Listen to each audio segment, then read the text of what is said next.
Assalamualaikum warahmatullahi wabarakatuh dan selamat sore pemirsa TVRI Selasa. Kami kembali hadir untuk program Bicara Langsung. Saya Julius Efrain di hari ini Rabu 9 Februari 2022 pemirsa.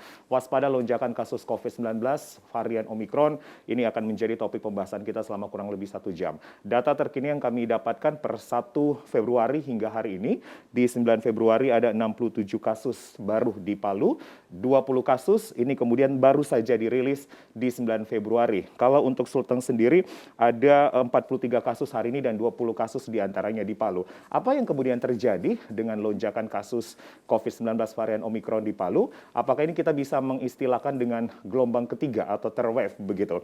Apa yang kemudian harus kita kenali dari gejala Omikron yang kabarnya katanya memang Omikron ini cepat menular namun cepat sembuh juga. Dan bagaimanakah kemudian dengan ketersediaan alat atau pendeteksi Omikron? Mengapa kita masih harus mengirim sampel ke Jakarta? Karena kemarin kita sudah mendapatkan informasi ada 19 pasien probable yang dinyatakan Omikron begitu. Ini akurasinya ada di 90% berdasarkan data yang dirilis dari Puslitbang Kementerian Kesehatan di Jakarta. Kami juga nanti akan membahas terkait apa yang menjadi hasil rapat di tanggal 4 Februari yang dilakukan oleh Wali Kota Palu bersama dengan jajaran Forkopimda lainnya dan bagaimanakah kemudian dampaknya terhadap pembelajaran tatap muka yang diadakan atau di bawah naungan dari Dinas Pendidikan Kebudayaan Kota Palu. Dua narasumber kami hadir di studio dan dua narasumber kami bergabung dari luar studio. Yang pertama kami akan menyapa dulu Wakil Wali Kota Palu yang bergabung melalui Zoom, Ibu Dr. Reni Alamajido, SPPK MKes. Ibu Dr. Ibu Wawali, selamat sore. Selamat sore, Assalamualaikum warahmatullahi wabarakatuh. Waalaikumsalam warahmatullahi wabarakatuh. Sehat Ibu ya? Alhamdulillah. Baik. Kemudian Kepala Dinas Pendidikan dan Kebudayaan Kota Palu, Pak Hardi SPD MPD, apakah sudah bergabung? Pak Hardi, selamat sore. Pak Kadis? Ya, kami masih menunggu sambungan bersama dengan Kadis Dikbud. Sudah hadir di studio juga PLT Kadis Kesehatan Kota Palu, Ilham Escape MKes. Pak Ilham, selamat sore Pak Kadis. Selamat sore, Assalamualaikum warahmatullahi wabarakatuh. Dan juga pengamat kesehatan Dr. David Pakaya, M. Biomed atau Biomedik, begitu. Pak Dr. David, selamat sore. Selamat sore. Baik. Pemirsa, kami akan langsung memulihkan perbincangan kami. Saya ke Ibu Wawali dulu. Bu Wawali, hari ini ada 20 kasus penambahan. Baik, oke. Kami masih menunggu sambungan yang baik atau jaringan yang baik bersama Ibu Wawali. Saya ke Pak Kadis dulu. Pak Kadis, kita melihat ini apakah bisa kita katakan gelombang ketiga harus waspada begitu Pak? Karena kami mencatat dari 1 Februari hingga 9 Februari angka terus naik. Hari ini 20 kasus Pak. Baik, pemirsa TVRI yang budiman, yang saya cintai, saya banggakan, berkaitan dengan kasus COVID-19 di Kota Palu. Kalau ini bisa dikatakan gelombang ketiga, kalau kita lihat perkembangan mulai dari tanggal 3 sampai dengan sekarang, kita lihat peningkatannya mulai meningkat. Drastis signifikannya naik ya, begitu Pak ya? Kita lihat dari tanggal 3 ada peningkatan 12 sampai dengan hari ini meningkat ketambahan 20. 20, rilis dari Dinkes Provinsi Pak. Ada 68 kasus aktif. Kemudian ada satu sembuh. Satu sembuh. Yang meninggal belum ada. Nah, kalau kita melihat range perjalanannya ini dalam waktu singkat sangat cepat meningkatnya. Nah, mungkin ini sudah menjadi kewaspadaan kita bersama untuk mengantisipasi terjadinya gelombang ketiga ini. Memang prediksi dari para pakar epidemiologi khususnya itu di Februari dan Maret.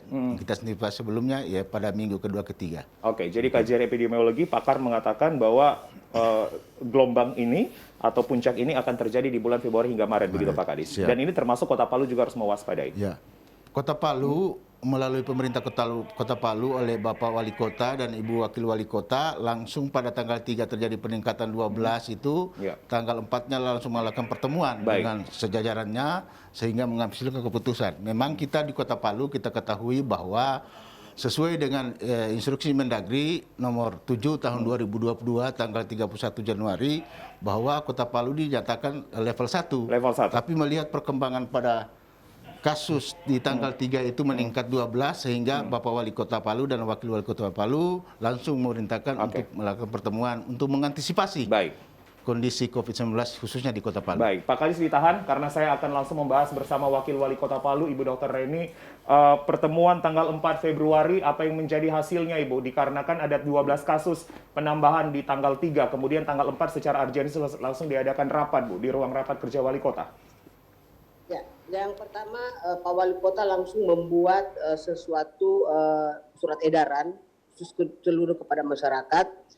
Antara lain itu adalah sesuai dengan PPKM level 1, tetapi di dalam pelaksanaannya adalah kita mengetatkan protokol kesehatan. Kemudian kalau misalnya ada satu tempat, instansi atau sekolah yang terpapar, maka kita akan menutup sekolah sementara. Seperti yang terjadi pada hari kemarin, itu ada SD 6 Lolu. SD 6 Lolu. Itu itu ada satu yang terinfeksi, tetapi pada saat tadi kami lakukan pemeriksaan itu sudah ada beberapa siswa yang dari 41 siswa itu ternyata beberapa yang kita lakukan itu sudah ternyata positif. Sehingga sekolah itu insya Allah kita akan tutup sementara dan murid-muridnya akan sekolah secara daring. Baik. Kemudian yang kedua kita mempercepat vaksinasi, itu yang paling utama pada saat itu yang kita rapatkan, sehingga percepatan terhadap vaksinasi supaya terutama lansia dan anak sekolah supaya tidak terjadi peningkatan kasus yang secara signifikan. Itu. Baik, Ya. Bu Wawali, artinya kalau kita kembali tadi ke SDN 6 Lolu, Bu, dari 41 siswa, berapa orang dinyatakan positif, Ibu?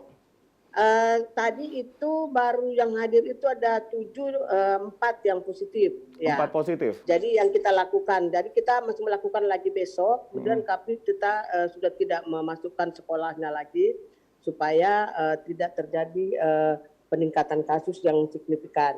Kemudian yang kedua juga STP Madani.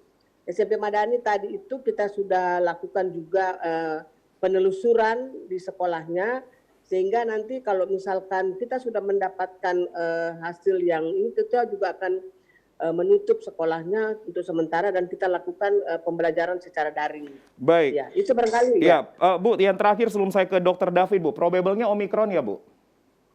Iya, jadi yang kemarin itu dari 19 yang dikirim ke Jakarta, Kota Palu itu 10 yang Omikron. Oke. Ya, jadi memang Omikron ini kan baru bisa diperiksa di Litbangkes Kementerian Kesehatan. Baik. Jadi yang kemarin 19 dikirim, 10-nya itu adalah berasal dari Kota Palu. Baik, baik. Ibu Wawali ditahan dulu, nanti saya akan kembali, Bu, dengan apa yang akan menjadi kebijakan selanjutnya, Bu. Penetapan PPKM level 1 kepada semua sektor, termasuk juga pembelajaran daring, nanti akan bergabung Kadisdikbud juga. Saya ke Dr. David dulu. Dr. David, ini artinya mutasi dari COVID-19 ini terus bermutasi begitu. Betul. Varian Alpha, Delta, kemudian sekarang ke Omikron. Apa yang sebenarnya kita harus pelajari begitu dari mutasinya varian COVID-19? Oke, jadi menarik sekali. Memang virus COVID-19 atau kita kenal SARS-CoV-2 ini adalah virus RNA. Karena dia jenis RNA sehingga dia lebih mudah untuk mengalami mutasi. Nah, kemudian mutasi-mutasi inilah yang menghasilkan varian-varian barunya. Oke, jadi yang bermutasi, yang berubah adalah bagian protein-protein dari si virus tersebut. Oke. Dan kalau kita mengenal Omikron begitu, apa yang harus kita kenali dari gejala ini? Apakah sama dengan Alpha, kemudian Delta juga pernah viral begitu, sekarang Omikron, dokter? Baik, secara umum keluhan yang dihasilkan atau gejala yang muncul dari Omikron ini juga serupa, hampir serupa dengan varian Delta. Jadi ya ada demam, gejala flu, ya atau common cold seperti itu yang kemudian menjadi keluhan utama. Oke. Apakah ini kemudian termasuk juga dengan gejala yang lebih berat lagi dari 2 jenis varian sebelumnya? Dalam penelitian dan pengawasan ya, penelitian di luar negeri, tempat awal ditemukannya Omikron juga, itu gejalanya tidak melebihi gejala yang kalau kita lihat dari sisi berat ringannya tidak lebih berat dari varian Delta. Baik. Ya, tidak lebih berat dari varian Delta. Lebih berat dari varian sebelumnya. Namun kita tetap harus waspada. Baik. Kenapa? Karena bisa saja tetap mengalami perburukan. Baik, baik. Dokter ditahan dulu, saya akan menyapa Kepala Dinas Pendidikan Kebudayaan Kota Palu, Pak Hardi. Selamat sore. Kadisdikbud. Baik, masih akan kita coba untuk terhubung bersama Kepala Dinas Pendidikan Kebudayaan Kota Palu. Baik, saya kembali ke Dr. David. Artinya varian Omikron ini tidak lebih berbahaya begitu? Kalau kita bilang lebih tidak berbahaya, mungkin saya tidak sepakat. Oke. Tetapi gejala yang ditimbulkan lebih ringan, iya. Iya. Oke. Bahayanya atau tidak tentu seiring dengan perkembangannya. Baik, Dr. David, mohon maaf, ditahan dulu. Saya akan ke Kadisdikbud. Pak Hardi, selamat sore. Selamat sore, Assalamualaikum warahmatullahi wabarakatuh. Waalaikumsalam warahmatullahi wabarakatuh. Pak Kadis, Pak Kadis, kami mendapatkan laporan juga tadi sudah dipertegas juga oleh Wakil Wali Kota Palu bahwa SDN 16 Lolu ada beberapa siswa yang probable Omikron Pak dari 41 sampel Pak. Kemudian SMP Madani juga sudah dilakukan pemeriksaan. Apa yang terjadi begitu Pak? Baik, terima kasih. Memang begitu tadi malam saya mendengarkan informasi dari Pak Dokter ya, Ibu Dokter, Ibu Wali juga dan beberapa petugas kesehatan menyampaikan kepada saya, alhamdulillah kami langsung ke SDN Impres 6 Lolu untuk menindaklanjuti dan sekaligus melihat tindakan-tindakan yang dilakukan oleh pihak kesehatan.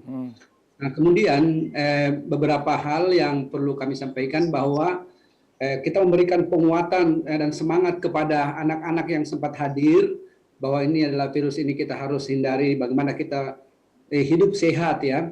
Makanya perlu prokes itu harus dijaga ketat.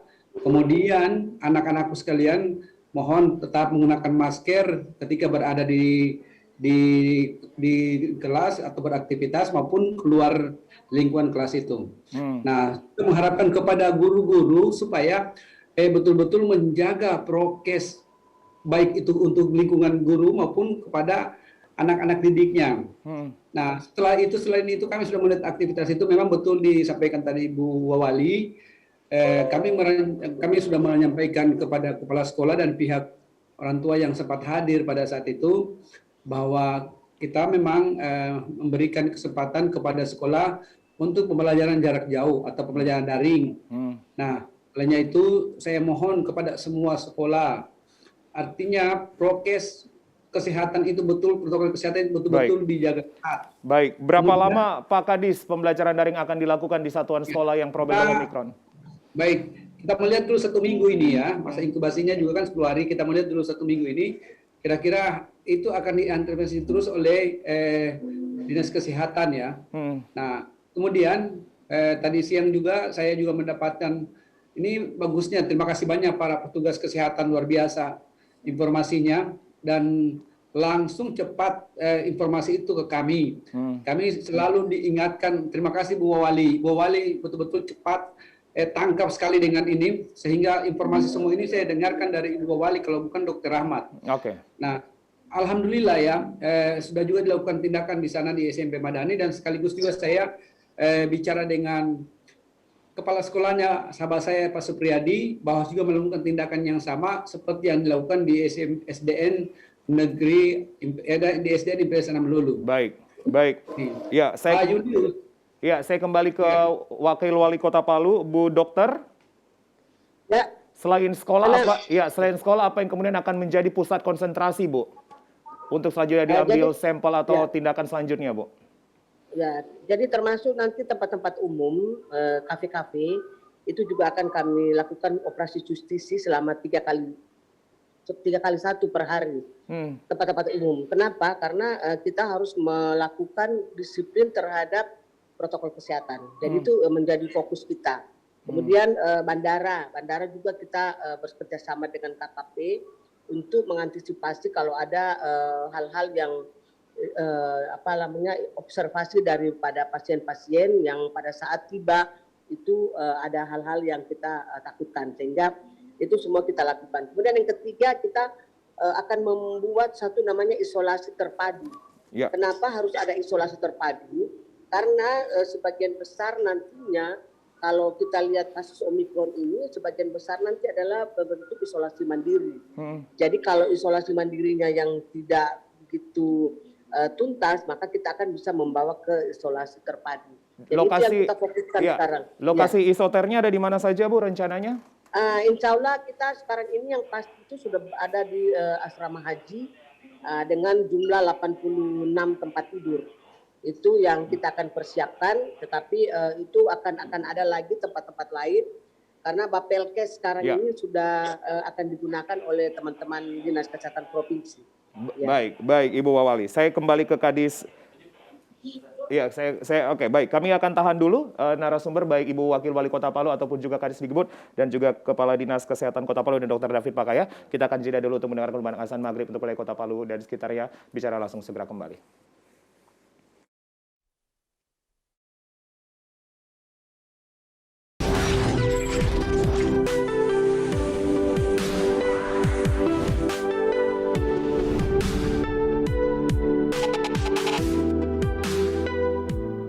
Anda kembali bersama kami di Bicara Langsung. Kita masih membahas tentang waspada lonjakan kasus COVID-19 varian Omikron. Tadi kita sudah mendapatkan informasi terkini bahwa salah satu SD, yaitu SD 6 Lolu, SD 6 Lolu ada 41 siswa yang sudah diambil sampel dan 10 dinyatakan positif probable Omikron begitu. Kemudian juga SMP Madani ini masih menunggu hasil dan kemudian juga telah disiapkan isolasi terpadu di beberapa tempat. Kami sudah menghadirkan 4 narasumber, Wakil Wali Kota Palu, Kepala Dinas Pendidikan Kebudayaan Kota Palu, dan juga Kepala Dinas Kesehatan Kota Palu dan Pengamat Kesehatan Bapak Dr. David Pakaya. Saya kembali ke Kadis Dinkes. Pak Kadis, artinya secara tempat isoter, tadi sudah disampaikan Wakil Wali Kota Palu ada beberapa tempat yang kemudian menjadi rujukan, Pak. Salah satunya Wisma Haji begitu, Pak, yang sudah disiapkan. Bagaimana kemudian persiapannya, Pak? Berkaitan dengan isoter ini, isolasi terpadu, kita menyiapkan tempat yaitu di Wisma Haji. Wisma Haji ya. Kami sudah melakukan persiapan administrasi, secara administrasi tentunya dari Dinas Kesehatan melalui pemerintah Kota Palu melalui Dinas Kesehatan dengan Kementerian Agama. Karena itu adalah kewenangan dari Kementerian Agama.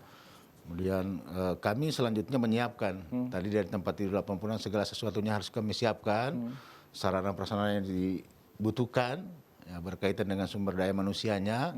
Juga kami Dinas Kesehatan bekerjasama dengan rumah sakit untuk menyiapkan semacam ICU mini. Jadi di sana juga kami tempatkan tim PSC 109.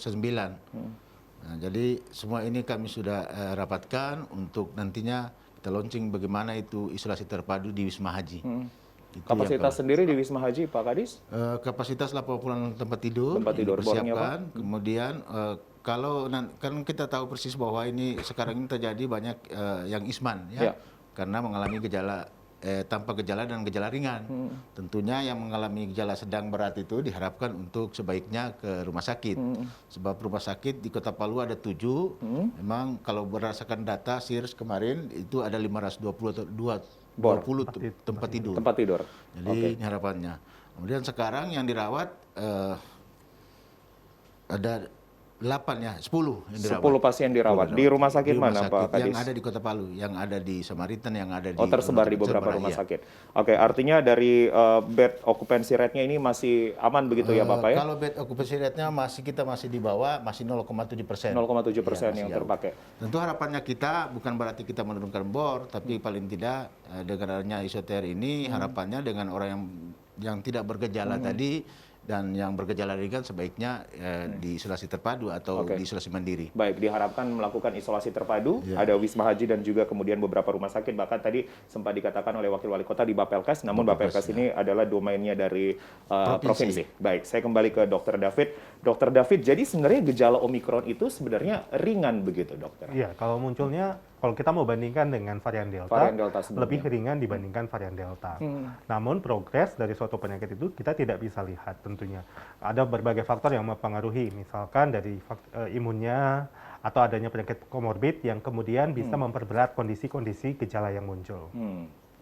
Jadi memang faktor pendukungnya adalah penyakit penyertanya, ada komorbidnya. Iya, tentu ada beberapa komorbid juga akan menjadi penyulit tentunya bagi penderita Omikron. Baik, Dr. David, saya pun juga sekarang ini mendapatkan kabar beberapa teman begitu, ini kemudian sudah mungkin probable Omikron begitu, ada ngilu-ngilu juga sampai ke tulang gitu rasanya, kemudian sakit tenggorokan, susah menelan, itu betul? Ini termasuk gejala Omikron juga? Oke. Kalau kita sebut apakah ini gejala Omikron, nah ini sebenarnya masih cukup rancu kan. Kenapa? Karena gejala yang ditimbulkan dari Omikron ini juga sama seperti yang kita alami pada Delta, kemudian pada penyakit-penyakit yang lain seperti flu atau common cold, dan juga ya batuk ringan dan sebagainya itu sering kita alami. Sehingga untuk memastikannya tetap wajib melakukan pemeriksaan. Pemeriksaannya adalah antigen dan PCR begitu? Baik, itu sudah cukup Oke. untuk menentukan seseorang ini apakah COVID atau tidak. Oke, baik. Nanti saya akan kembali bertanya begitu kemudian terhadap gejala-gejala ini dan bagaimanakah kemudian ada yang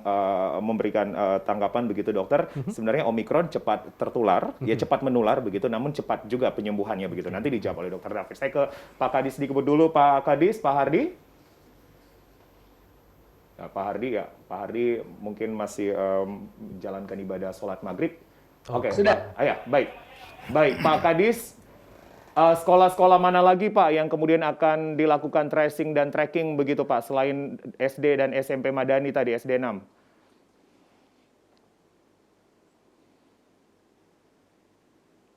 Ya, mohon maaf bisa diperbaiki visual audio saya maksudnya bersama dengan Kadis Dikbud. Saya ke Ibu Wakil Wali Kota dulu, Bu Wawali. Ya.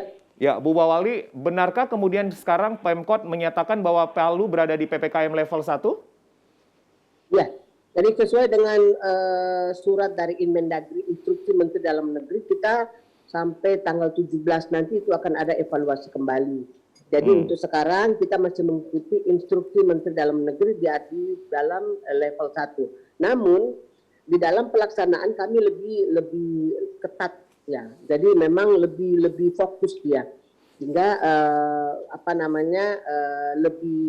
lebih ke arah kedisiplinan terhadap prokes, kemudian lebih ke arah justisi lebih ditingkatkan supaya masyarakat itu lebih menggunakan masker itu secara tepat dan benar ya. Itu yang kami lakukan sekarang ini ya. Baik, tadi disampaikan Bu bahkan ada nanti pengetatan 3x1 Bu, operasi justisi Bu ya. Ya. Ya, ini menyasar tempat-tempat umum ya Bu ya. Ya, sekarang sudah. Jadi pagi, Sudah dimulai. siang, malam.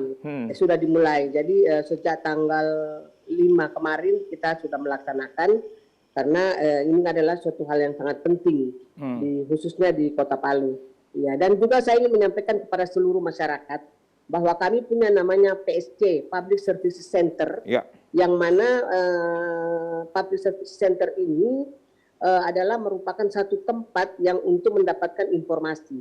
Jadi masyarakat boleh melakukan telepon atau WhatsApp ke 0811 4035 119.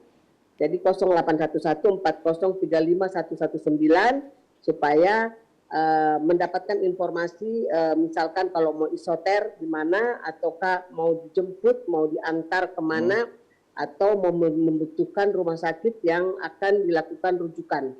Ini jadi bisa mereka 24 jam akan standby di rumah sakit di Dinas Kesehatan Kota. Baik, bisa telemedicine juga ya Bu ya?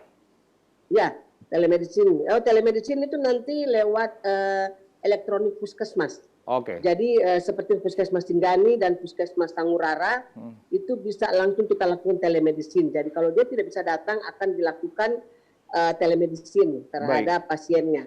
Baik. Sehingga penularannya lebih berkurang. Iya. Baik, Bu Wawali mohon maaf, mohon izin saya ulang kembali di PSC Bu atau Public Service Center ya Bu ya? Iya. Ya, di 08 PSC. Iya, PSC Bu, di 0811 4035 119. Ini bisa dihubungi oleh warga yang ingin mendapatkan pengetahuan atau informasi terkait begitu apakah memang harus dijemput atau harus mendapatkan pelayanan apa begitu. Saya akan kembali ke Ibu Wawali, nanti saya kembali ke Pak Kadis dulu, Pak Kadis Dikbud. Waalaikumsalam Pak Kadis. Pak Kadis, ada lagi sekolah-sekolah yang akan menjadi sasaran ke depan Pak untuk tracing dan tracking begitu Pak? Ya, artinya kita berdoa supaya jangan ada lagi ya. Jangan ada lagi Pak ya? Ya, artinya begini, yang saya mau bilang, ya artinya begini, baik itu melalui WA guru, kepala sekolah maupun guru, kami selalu menyampaikan informasi itu maupun surat edaran. Besok insya Allah saya akan membuat surat edaran kepada teman-teman kepala sekolah dan ya setiap satuan pendidikan supaya juga betul-betul mematuhi ini prokes kesehatan. Kami sudah buat edaran juga untuk menyikapi instruksi Wali Kota Palu, tapi besok lagi saya buat edaran lagi, terutama dalam hal kegiatan aktivitas siswa yang memang mengundang kelompok. Katakanlah misalnya aktivitas kerja kelompok, tugas kelompok, apalagi ya artinya kalau bisa dihindari dulu lah. Nggak usah dulu yang seperti itu, biarlah belajar mandiri, kemudian kalau misalnya ada petugas kelompok, jangan sampai 6 atau 5 orang, bisa dihindari dulu. Ini besok akan saya buat edaran. Yang kedua, ini kita berharap juga, ini terutama tempat-tempat seperti yang disampaikan oleh Bu Wali tadi, ini adalah tempat-tempat kayak bioskop ya, ada bioskop kita. Kalau bisa ini anak-anak sekolah, untuk sementara mungkin kami sampaikan ke kepala sekolahnya supaya jangan dulu ada yang keluar untuk menonton film-film di 21 misalnya ya. Baik. Jadi itu yang perlu kami sampaikan. Dan kita berdoa Pak ya supaya cukup berdua inilah. Makanya informasi ini insya Allah kami akan terus mengikuti informasi ini, terutama dari kita punya para dokter ini yang sangat cepat dia punya gerakan. Baik. Sehingga antisipasinya juga begitu cepat. Terima kasih. Iya, saya masih dengan Pak Kadis Dikbud. Pak Kadis, tapi kalau Pak Kadis melihat apakah memang kita sudah mulai lalai begitu Pak, abai protokol kesehatan terutama di sekolah-sekolah Pak? Ya, itu dia. Jadi begini, saya berapa hari ini, saya tadi silaturahim ke sekolah sekaligus melihat permasalahan-permasalahan apa yang ada di sekolah. Sekaligus kami kampanyekan, menyampaikan kepada teman-teman kepala sekolah dan guru supaya prokes itu tolong dijaga, diperketat. Kemudian anak-anak juga kita begitu dikawal. Artinya ketika dia datang di sekolah sudah mulai tanggung jawabnya kita, jagalah mereka itu. Terutama ya prokes kesehatan betul-betul dijaga ketat. Begitu juga sampaikan kami pada mereka, ya pulang anak-anak juga selalu ingatkan supaya ya apa ya betul-betul mereka itu mematuhi prokes, karena kita tidak bisa menghindari ya namanya menghindari, paling tidak kita berusaha untuk menghindari dengan seperti yang sampaikan Ibu Wali tadi, pakai masker secara benar, kemudian cuci tangan, menghindari kerumunan yang begitu banyak, sehingga betul-betul kita bisa terhindar dari situ. Ini juga perlu disampaikan. Iya, dan besok Pak Kadis akan memberikan atau mengeluarkan surat edaran terbaru dari Disdikbud begitu Pak ya, untuk kembali pengetatan terhadap prokes. Saya ke Dr. David. Dr. David, ada yang mengatakan bahwa Omikron ini memang menularnya cepat, namun penyembuhannya juga cepat. Benar begitu Dokter? Yang satu hal yang perlu kita syukuri sebenarnya kita sudah terbentuk imun terlebih dahulu ya, dengan vaksinasi ya. Paling tidak itulah yang kemudian sudah terbentuk antibodi sehingga kita mampu melawan lebih baik. Oke, harapannya dari situ selanjutnya bahwa memang gejala ini akan lebih cepat untuk hilang. Jadi kita mampu mengcounter segera pada saat virus ini masuk. Berdasarkan ke satu penelitian yang dilakukan Kementerian Kesehatan di Rumah Sakit Sulianti Saroso menyatakan bahwa pasien yang positif Omikron kemudian meninggal, bahwa sebagian besar belum mendapatkan vaksinasi 2 kali. Oke, dosis 2 belum dapat. 1 dan 2. 1 dan 2. Nah, ada yang sudah terkonfirmasi dan belum mendapatkan vaksin dosis 1 dan 2. Itulah yang menjadi korban meninggal paling banyak di Rumah Sakit Sulianti Saroso. Ini artinya edukasi pentingnya vaksinasi memang harus terus kita masifkan gitu, kita gencarkan ya. Ya, termasuk juga apa yang sudah dilakukan oleh pemerintah Kota Palu untuk semakin menggencarkan vaksinasi. Baik. Nanti saya akan tanya ke Bu Wali juga terkait vaksinasi. Saya kembali ke Kadis Kesehatan dulu, Pak Ilham. Pak, kalau kita melihat kemudian, ini kan tracing, tracking, kita ambil contoh sekolah, beberapa sekolah yang atau SD Lolu 6 begitu Pak. Iya, itu tracing, trackingnya di dalam. Namun ketika kita keluar ini Pak, apakah ini akan semakin menyulitkan begitu Pak untuk melakukan tracing, tracking? Karena jejaknya ini harus kita cari juga nih. Jadi inilah tugas daripada kesehatan, melakukan 3T, tracking, testing, dan testing juga. Ya. Nah, untuk testing itu kami tadi dengan Dikbud sudah bekerja sama melakukan testing di sekolah SD 6 dan SMP Madani, melakukan pemeriksaan. Tentu kalau di sekolah-sekolah ini mungkin mudah bagi kami untuk melakukan tracking karena satu wilayah, satu tempat. Cuman kalau keluar, anak tadi itu keluar, tentu ini perlu tracking yang lebih meluas lagi. Nah, ini diharapkan dengan seperti ini paling tidak kami masyarakat tentunya terbuka dengan kondisi ini kemana saja. Misalnya anak tadi bermain. Kalau memang dinyatakan dia selaku positif, tentu ada kontak eratnya. Ini yang harus kami tracking. Kita sendiri di Kota Palu dalam rasio tracking kita sudah 1,6, 1:6 ya. Harapannya 10. Dan harapan kami paling tidak masyarakat membuka diri. Supaya kami mudah melakukan tracking. Agar supaya semua ini kalau trackingnya bagus tentu tidak ada yang terlepas.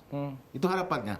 Supaya semakin banyak hasil trackingnya, tentu semakin cepat dan semakin mudah kita melakukan kewaspadaan tentang antisipasi daripada pelonjakan kasus ini. Ya, dan salah satu yang diberikan adalah layanan PSC tadi, Pak. Ya, ya. Ini kemudian untuk memberikan persuasif juga kepada warga agar melakukan 3T secara masif begitu, Pak. Ya, jadi di PSC ini sudah di Kota Palu sudah terbentuk dan sekarang sudah aktif. Ini harapannya semua masyarakat bisa menggunakan PSC 119. Kemudian untuk konsultasi telemedicine tadi sudah disampaikan di Puskesmas Sangurara, ada ruang konsultasi dokter, silakan Puskesmas Sangurara dan Trengganu. Nah, kemudian kami dari Dinas Kesehatan tentu tidak nantinya memberikan edukasi, sosialisasi berkaitan dengan vaksin, berkaitan dengan perkembangan kasus ini melalui promosi kesehatan dari Dinas Kesehatan Kota Palu. Dan ini layanan 24 jam, Pak ya? Siap. 24 jam, Pak Kadis. Baik, saya kembali ke Ibu Wakil Wali Kota, Bu Wawali. Bu Wawali? Ya, Ya, gimana? oke. Apakah kemudian akan ada penerapan kembali, Bu, work from home dan work from office nantinya, Bu? Apanya? Penerapan apa? Penerapan WFH dan WFO, Bu? Oh iya, akan ada pasti karena kalau kita melihat situasi sekarang itu akan ada WFH, WFO. Tetapi itu kita akan menunggu tanggal 17. 17. Mendagri, instruksi Mendagri seperti apa levelnya Kota Palu. Karena itu adalah merupakan suatu hal yang harus kita penuhi karena persyaratan dari pusat. Jadi pasti akan ada WFH dan WFO. Ya. Baik, Bu Wawali, kalau kita kemudian juga mendengarkan pernyataan dari Wali Kota Palu yang juga sudah tayang di pemberitaan kami Sulawesi Tengah hari ini menyatakan sebenarnya klaster, kenapa kemudian banyaknya Omikron begitu, varian probable Omikron, ini adalah klaster pelaku perjalanan, Bu. Betul seperti itu? Ya, saya kira kalau sekarang kita melihat ada pelaku perjalanan dan juga ada transmisi lokal. Karena tetapi untuk menyatakan transmisi lokal dan pelaku perjalanan itu akan dilakukan surveillance epidemiologi dulu. Seperti apa, dan itu insya Allah nanti akan kami bisa melihat. Tetapi kalau saya melihat langsung, ada pelaku perjalanan dan juga ada transmisi lokal. Karena kalau sekolah itu tidak mungkin pelaku perjalanan, berarti ada transmisi lokalnya. Ya, seperti itu. Jadi diakibatkan dari pelaku perjalanan dan sekarang kemudian berkembang menjadi transmisi lokal, Bu ya? Iya.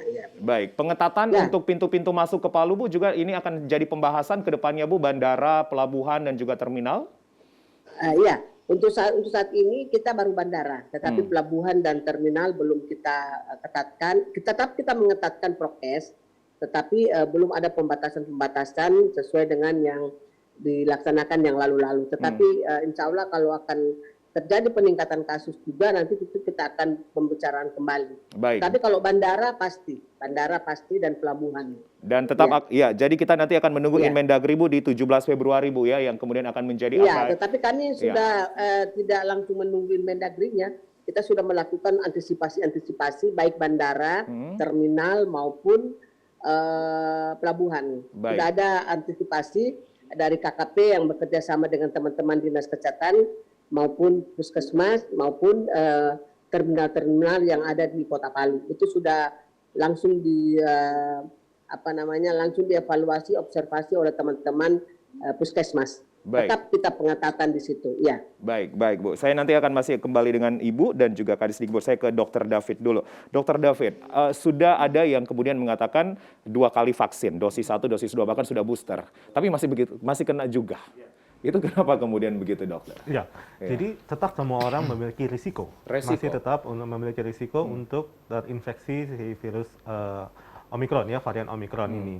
Nah, sekalipun kita sudah terbentuk antibodi, tetapi kalau kita lihat dari masalah virulensi. Jadi kalau kita sering terpapar dan muncul terus, nah itu akan lebih meningkatkan risikonya. Jadi tidak ada pengaruh. Oh ini sudah vaksin, jadi aman. Tidak ada yang 100% mengatakan seperti itu. Apakah ini kemudian tidak akan mengurangi kepercayaan begitu, dokter? Karena sekarang pemerintah pun juga memberikan edukasi persuasif untuk kita melakukan booster nih.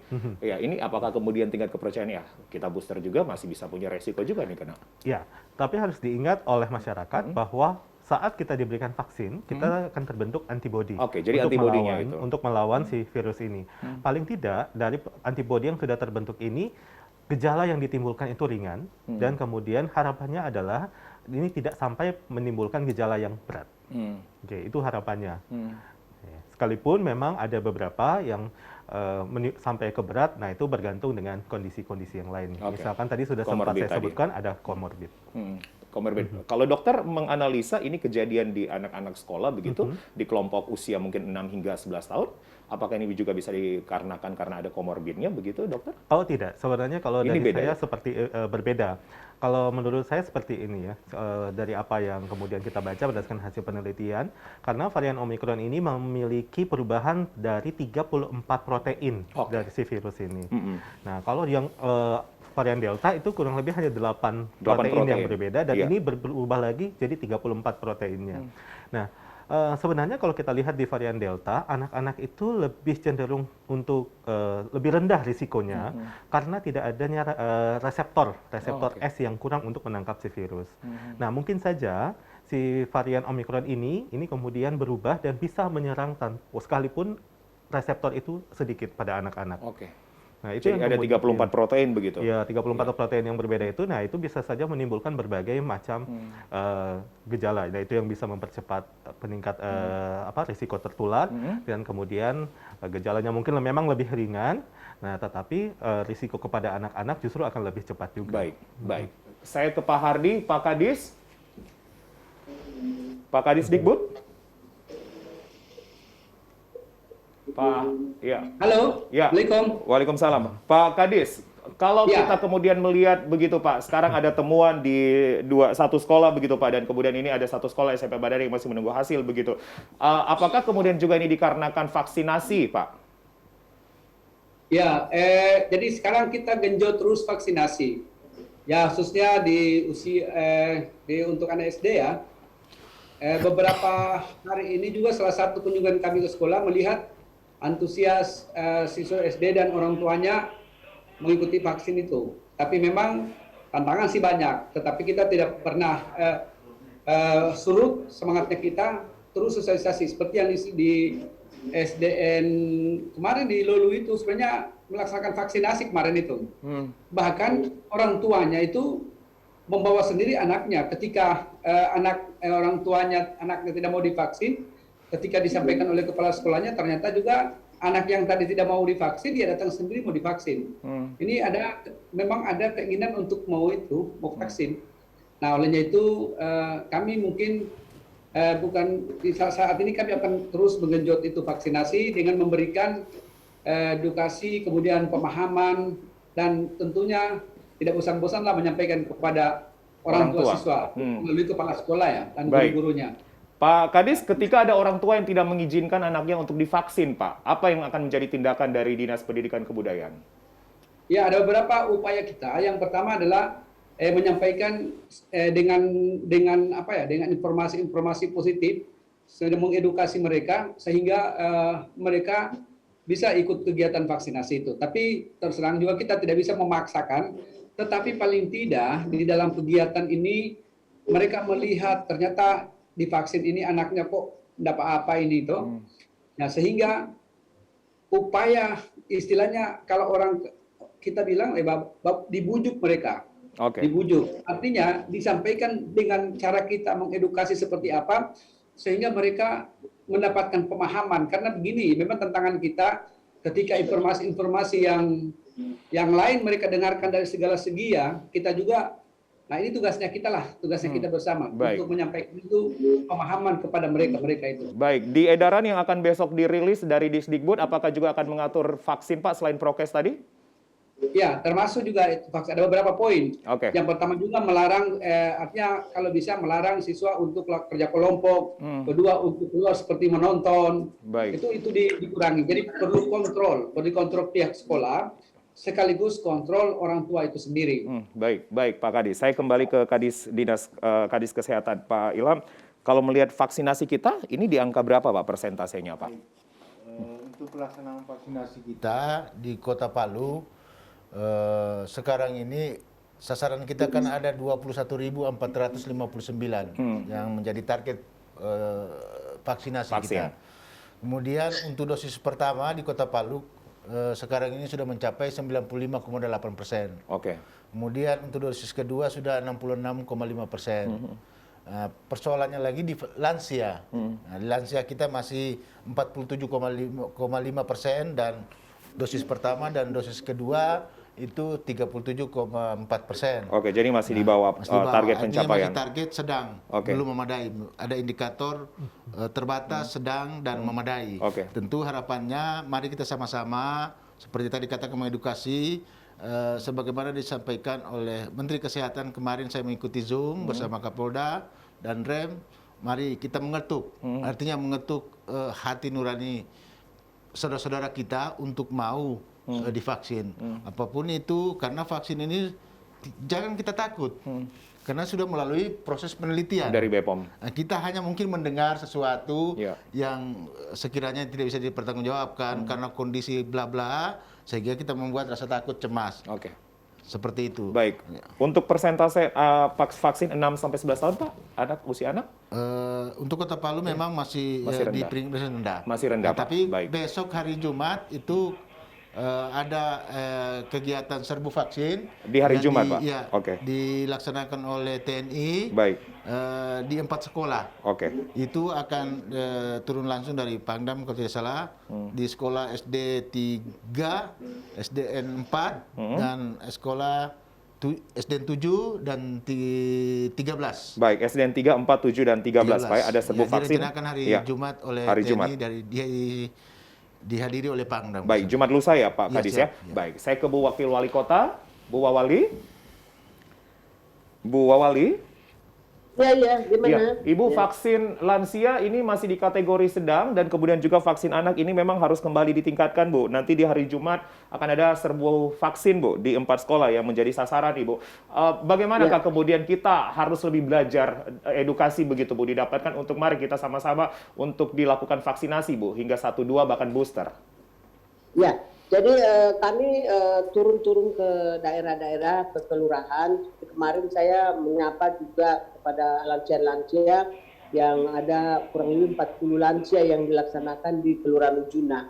Itu sebagai contoh bahwa lansia sekarang itu sudah memahami bahwa mereka wajib untuk dilakukan vaksinasi. Baik. Tetapi ada beberapa lansia yang memang kita lagi mencatat sekarang lewat yang namanya PISPK, Program Indonesia Sehat yang Pendekatan Keluarga, di mana kita bisa mengetahui di situ berapa sih sebenarnya lansia ini yang komorbid, yang memang kita antisipasi sehingga nanti kita akan door to door.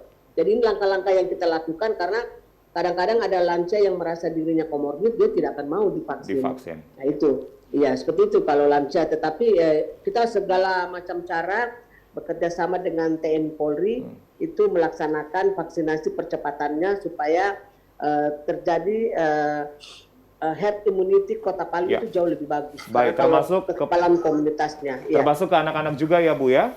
Iya, termasuk anak-anak sekolah juga. Ya, Baik. kita lakukan percepatan. Ya. Baik, Bu Wawali, yang terakhir, apa yang menjadi himbauan, Bu, untuk kita mari menjaga kembali protokol kesehatan, Bu, sehingga tidak ada lonjakan ataupun juga peningkatan kasus lagi, Bu? Ya, yang pertama, saya ingin menghimbau kepada seluruh masyarakat Kota Palu, mari kita sama-sama mendisiplinkan protokol kesehatan, terutama penggunaan masker, cuci tangan dengan sabun di air yang mengalir. Jadi jangan cuci tangan di air yang tidak mengalir, karena itu kan bisa membuat kuman itu ada kembali di tangan. Kemudian menjaga jarak, mengurangi mobilisasi. Kemudian yang berikutnya adalah ketika dilakukan 3T, jangan enggan-enggan untuk melaksanakan. Karena masih banyak masyarakat yang tidak bersedia dilakukan tracking, tracing, dan testing serta treatment. Kemudian saya ingin menyampaikan juga kepada seluruh masyarakat Kota Palu, lakukanlah vaksinasi itu dengan lengkap. Ya. Jangan kalau sudah melaksanakan dosis 1 sudah tenang, tidak bisa. Ya. Harus dilakukan secara lengkap dan tetap mematuhi protokol kesehatan. Baik. Ya. Baik. Terima kasih, Bu. Itu himbauan saya. Ya, terima kasih Bu Wawali atas himbauannya, Bu. Sehat selalu, Ibu, dan kita berdoa semoga Amin, ya Rabbal kasus Alamin, lonjakan tidak terjadi lagi begitu, Bu. Assalamualaikum warahmatullahi Waalaikumsalam. wabarakatuh. Baik. Yang terakhir Kadisdikbud, apa yang menjadi himbauannya, Pak Hardi?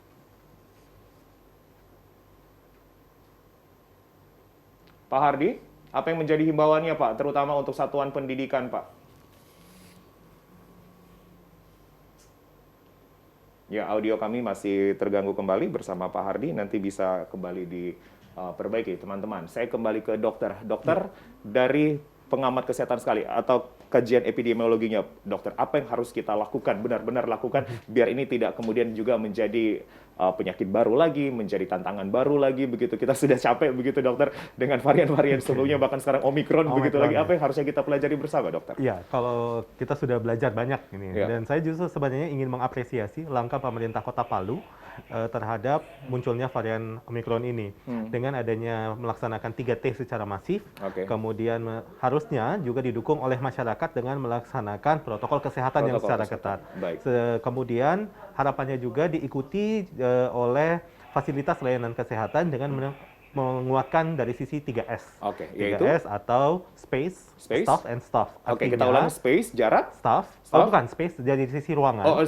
Dari sisi ruangan ya. Jadi memperbanyak ruang untuk pelayanan kesehatan, kemudian staff, memperkuat staff yang ada, dan menambah dari sisi kuantitas dan kualitas, serta juga dari sisi staffnya atau pendukung, misalkan obat, oksigen, dan sebagainya. Karena itu penting. Kita jangan kecolongan seperti pada waktu Delta kemarin. Saya kembali ke Kadisdikbud dulu, Pak Hardi. Apa yang menjadi himbauannya, Pak? Singkat saja untuk satuan pendidikan, Pak. Terima kasih, Pak. Ya, saya tetap menghimbau kepada seluruh peserta didik di satuan pendidikan agar tetap menjaga prokes.